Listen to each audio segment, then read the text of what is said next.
What is good, you guys? Welcome back to the Heat Report and welcome back to the recap of the biggest win of the season. Yes, I said it. The Miami Heat have finally clinched a playoff spot. A lot of things that we're going to be talking about in this video, so make sure you guys get your popcorn ready. Stay tuned and listen to this video fully. Make sure you guys leave a like, subscribe, comment down below what you guys thought about this huge W. Let's get right into it, man. So it broke, I think yesterday, that Jaylen Brown was going to be out for the season. First of all, prayers up to Jaylen Brown. He was one of my favorite players in the league to watch this season, especially with his improvement. And I hope that he comes back with a vengeance next year and doesn't really miss a beat from his injury, which looks like it's a ligament tear on his wrist. So apart from all that, I do want to say that the Miami Heat, I was really impressed with the Heat in the second half. I thought, Jimmy Butler, first of all, I don't know what the situation is with him. Marcus Smart poked him in the eye. I don't know if it was intentional or not. I didn't really get to see the playback after Jimmy Butler got back up. I thought it was just like, okay, he's fine now, but he didn't play in the second half because of the eye injury. He couldn't see. So whatever happens with Jimmy Butler, hopefully he plays against the Sixers. We do have a day off tomorrow, which is good. So hopefully he can get his vision back and he can play against Philly, which is going to be a very important game for us. Philly is the number 1 seed, and if we want to get into that 4-5 spot, which is probably the best bet for us, playing a team like the Knicks or the Hawks rather than a team like the Bucks in the first round. I know we beat the Bucks last year, but let's be honest, the Knicks and the Hawks are much easier matchups for us than the Milwaukee Bucks, especially with the Drew Holiday that they added in the offseason. So hopefully Jimmy comes back. But apart from that, I thought we actually did really well in the second half. I thought the team really stepped up. The bench gave us a huge lift, 50 points combined from Tyler Hero and Goran Dragic. Big lift. Tyler Hero was amazing again. I told you guys, man, everyone who's saying trade Hero, who was saying that, like, listen, this kid has potential. He is a guy that if he gets into his rhythm, he can go on a stretch where he has big games, and thankfully for us, he's heating up at the right time. So is Goran Dragic, right?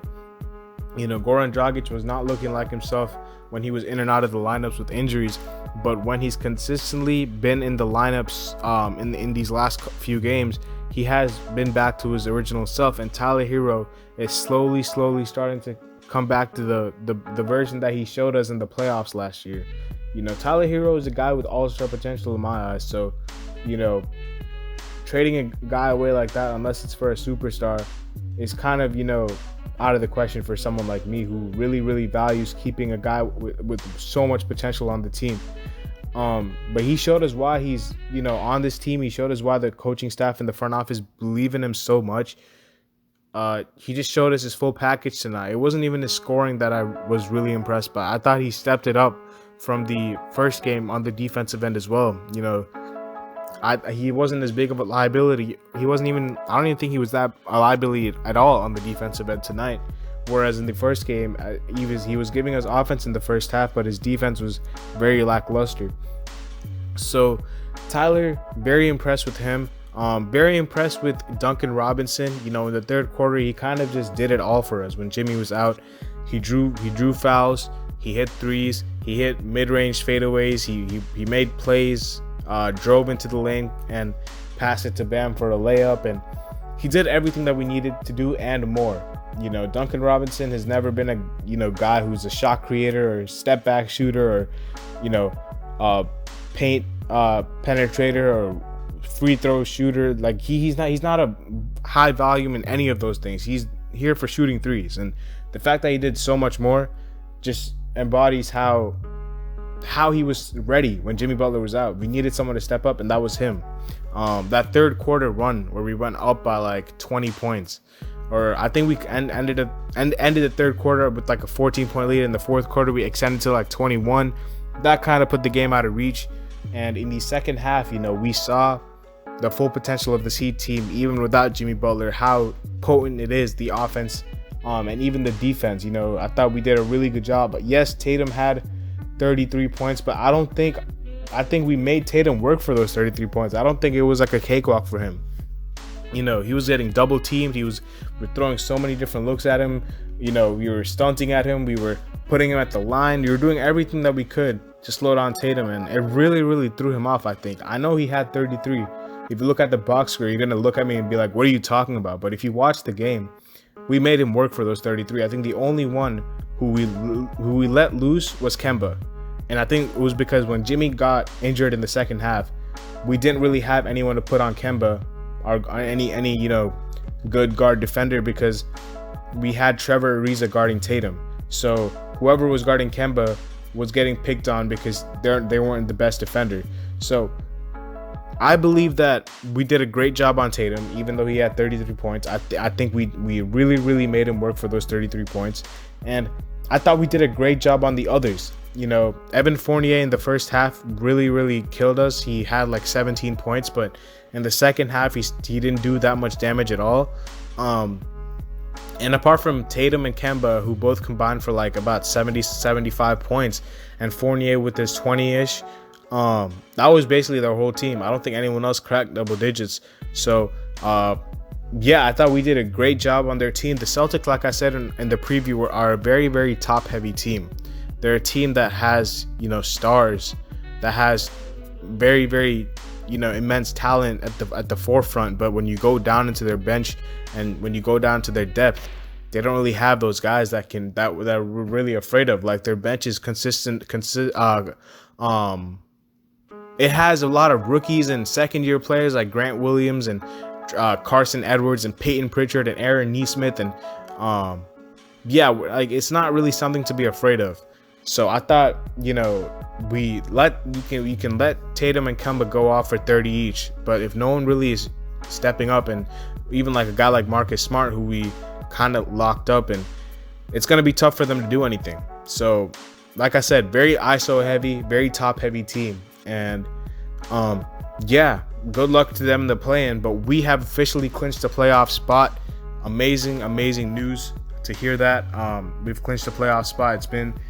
It's been high time, man. It's been a very, very, it's been a roller coaster of a season with all the injuries, all the COVID protocols, all the missed games, all the disappointing losses, all the great wins, all the moments. It's been a very, very lopsided up and down season. And for us to clinch a playoff spot gives us a bit of a breathing room, because we know that, all we can do is move up from here. We cannot move down to the 7th seed.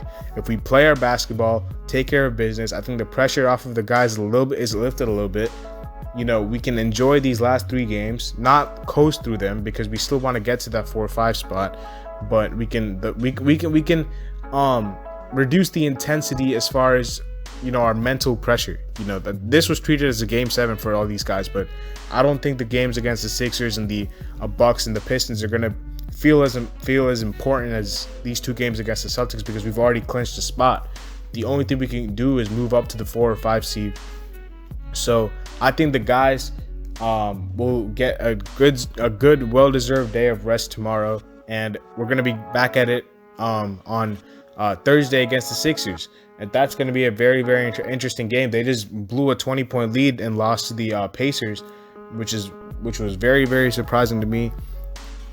So yeah, they can be beaten. The Sixers can be beaten. I remember when we played them last time, we one of the games we almost beat them in overtime. Tyler Hero had 34, and that was without Jimmy and Bam. So they're capable of getting beat. And it's going to be interesting to see, how we stack up against a fully healthy Sixers team with a fully healthy Heat team. It's going to show, whether we are able to handle this team in the playoffs, because they're the one team in the Eastern Conference that I'm not really sure how we'll do against them, because we haven't really faced them when they were at full strength or we were at full strength. So I'm really excited for that Sixers game and the Bucks game, and the Pistons is a nice game to just relax and enjoy the Heat play some basketball. So more implications towards this game. Obviously, Jimmy's eye injury. Hope that's not too serious. I thought Bam, shout out to Bam for campaigning for that Defensive Player of the Year award. He should win it in my opinion. But he's probably not going to. But he should be top 2. Like, I don't think Ben Simmons should be ahead of Bam. But hey, maybe I'm biased. I think it should be between him and Gobert, because Gobert is actually, I think, the Jazz's most important player. What he does on their defensive end I think they have a very good defense, and he is a big reason. I think he is their most important player on that team. So I think it should be between him and Bam, but I think Bam should edge it because of the versatility. Like, there's always I don't know if y'all are on Twitter, but there's always a graphic of the amount of players that Bam is locked up, and it's like Bam Adebayo, players defended by while being guarded by Bam Adebayo, part 1 and part 2, and it's crazy the amount of guys that he's held to below 50%, below 40%. Like LeBron James, he held LeBron James to 25% shooting. That's crazy. Kyrie Irving 0% in that last game against the Nets. Crazy. I think Bam should win the award, but maybe that's just me. And the last thing I want to talk about, the bench. Amazing performance by the bench tonight. Dwayne Dedmon did his usual thing, but Dragic and Hero, I cannot stress the importance of them getting hot at the right time, because they are going to be big for us in the playoffs, especially if Victor Oladipo is out, which I'm assuming he will be. What I would say about Oladipo, he's kind of been like the forgotten man, because, you know, everyone's kind of been like, he's injured, whatever. Don't expect Victor Oladipo to come back anytime soon. I don't think, don't expect it, but don't be surprised if he does. That's all I'm going to say about him. I have no inside information, but knowing the Heat, knowing how they've consistently handled these injuries where they've been very private, do not expect him to come back anytime soon. But if he comes back, do not be surprised, because they know something that we don't. So with Victor Oladipo, we'll see what happens with that. I still think we have a deeper bench than we showed tonight. Like, Bielitsa's a quality player. He's not getting any minutes, so yeah, it's gonna be tough. It's gonna be tough against whoever we face in the first round. But we clinched the playoffs. That's the first step. But that's not all we're after. This season, we had high expectations after making the finals last season. You want to prove to the NBA that it wasn't a fluke. You want to prove to yourself that you can do it on the highest stage. 16 teams make the playoffs. That's not enough. It's what are you gonna do after the playoffs? Beating the Bucks or whoever you play in the first round, and then take it step by step and see what you do from there. But great win against the Celtics, man. I cannot tell you guys and stress to you guys how nervous I was for this game. I was extremely nervous. I had this feeling that we were gonna drop the ball, because we have done in the past when players of other teams have gone down and we kind of have let our foot off the gas pedal. But with Jimmy gone, I think the player just was like, okay, we have to win this, because we're not really gonna get another opportunity like this, to show our true skill set. Because we did let our guard down against like the Bucks in Game 4 when Chris Middleton went down. When Giannis went down, Chris Middleton killed us. So I was scared that we'd drop this game, but I'm so happy we didn't. I didn't even pick up my phone for the whole game. I was just so glued to my laptop. And man, what a performance by the Heat!